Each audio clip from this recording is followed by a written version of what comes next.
Well, I'm sure that all, or most of you certainly, either employ or have employed domestic workers at some stage or the other.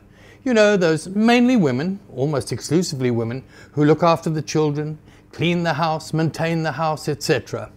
And I'm sure you're also aware that there's been a new sexual determination. That's a minimum wage set by the Minister of Labour, Mildred Oliphant. It takes the maximum of the minimum, if you like, to just a shade over 2,000 Rand a month. Now, I'm sure you've also heard the usual cacophony of protest from people saying this will lead into job losses, you're pricing domestic workers out of the market. Completely fallacious argument. It's simply not true. I mean, how many of you really know about the situation regarding domestic workers?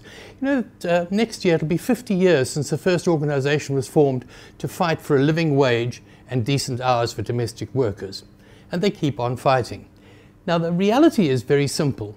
The majority, the overwhelming majority of employers of domestic workers, if they look back over the last decade at the increases in their income, in percentage terms alone, they would have been much, much greater than what has been achieved by domestic workers. And the domestic workers started from an incredibly, disgustingly low level. So that is the reality. But now what has happened, despite their protests, the minister has once again applied the same old formula for domestic workers for setting the minimum wage, which most employers tend to regard as the maximum anyhow. And that is that there's no differentiation between those who live in and those who travel. And there is a differentiation between those in small towns and those in what are called metropolitan areas. Now, this is a major problem because some of these workers spend up to 25 or 30% of what they earn in transport costs alone. And the only area of control that domestic workers and low-paid workers generally have over expenditure is on food. And that leads to terrible consequences. It's not surprising, I think, to find in the latest survey that up to a quarter, 1 in every 4 South Africans goes hungry on a regular basis.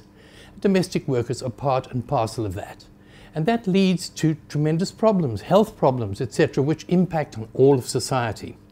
Anyhow, this is what I think I'll focus on in my Inside Labour column, which you can read on this platform, Fin24, tomorrow, and on page 2 of the business section of City Press on Sunday, because domestic workers intend to continue with their fight.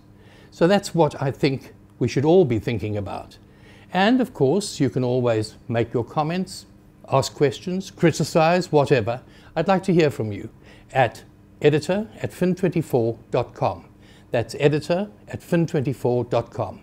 And for this week, that's all from me. Cheers.